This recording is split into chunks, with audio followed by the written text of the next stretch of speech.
Maharashtra 39 news network. सत्य बातमी, ठाम भूमिका.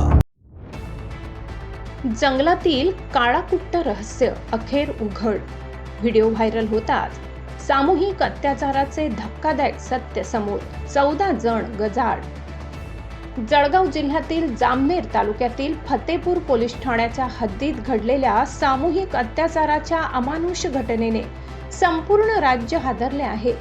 जंगलात मित्रासोबत गेलेल्या 40 वर्षीय महिलेवर टोळक्याने हल्ला करून तिच्यावर सामूहिक अत्याचार केल्याची संतापजनक घटना उघडकीस आली आहे. या प्रकरणात पोलिसांनी आतापर्यंत 15 पैकी 14 आरोपींना अटक केली असून प्रमुख आरोपी अद्याप फरार आहे.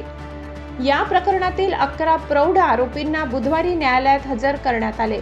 न्यायालयाने त्यांना 4 जुलैपर्यंत पोलीस कोठडी सुनावली. अटक करण्यात आलेल्या आरोपीपैकी 3 जण अल्पवयीन असल्याने त्यांना बाल न्याय मंडळासमोर हजर करण्यात येणार आहे. पोलिसांनी दिलेल्या माहितीनुसार 2 जून रोजी पीडित महिला तिच्या मित्रासोबत जंगल परिसरात थांबली असताना आरोपींनी त्यांना अडवून शिवीगाळ आणि बेदम मारहाण केली.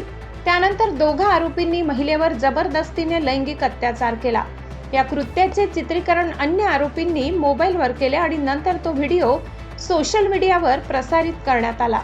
घटनेचा व्हिडिओ 29 जून रोजी सोशल मीडियावर व्हायरल झाल्यानंतर या गंभीर गुन्ह्याची माहिती समोर आली. त्यानंतर पोलिसांनी तातडीने तपास सुरू करून अवघ्या काही तासात 15 पैकी 14 आरोपींना अटक केली. या प्रकरणातील मुख्य आरोपी अशफाक तडवी हा गुन्हा घडल्यापासून फरार असून त्याचा शोध घेण्यासाठी विशेष पथके तैनात करण्यात आली आहेत. या संपूर्ण प्रकरणाचा तपास सुरू असून फरार आरोपीला लवकरच अटक करण्यात येईल अशी माहिती अप्पर पोलीस अधीक्षक अशोक नखाते यांनी दिली. सर, एकंदरीत काय घटना घडली आहे, काय सांगा? ही घटना फतेपूर स्टेशनच्या हद्दीत त्या जंगलाच्या परिसरामध्ये झालेली होती. एक पुरुष आणि एक महिला तिथून जात होते, तर तिथं टू व्हीलरवर जात असताना ते जंगलाच्या तिथं थांबलेले होते झाडाखाली.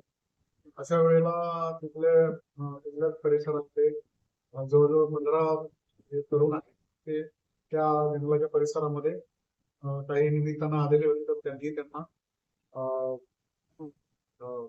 ब्लॅकमेल करून किंवा जबरदस्ती करून त्याच्यातल्या 2 संशयित आरोपींनी सदर महिलेवर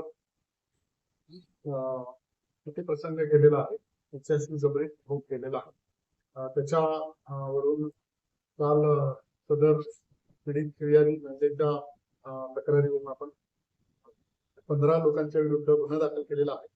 2 लोकांनी चोल रेप केला आणि बाकीच्यांनी त्यांना सपोर्ट केले म्हणून, आणि त्याच्यातल्या दोघांनी व्हिडिओ रेकॉर्डिंग केले आणि ते सोशल मीडियावर व्हायरल केले.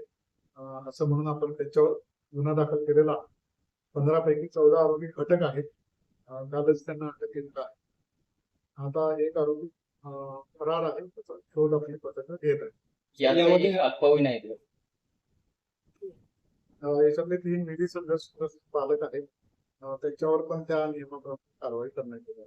सर, आरोपींना कोर्टात हजर केले का? पोलीस कस्टडीची काय मागणी केली? आरोपींना काल अटक केलेला आहे. आज न्यायालयासमोर हजर करण्यात येत आहे. ते मागणी केलेली आहे, पुढचा तपास करण्यात आहे, त्यानुसार कारवाई होईल. महाराष्ट्र 39 न्यूज नेटवर्क साठी अजय राजपूत, जळगाव.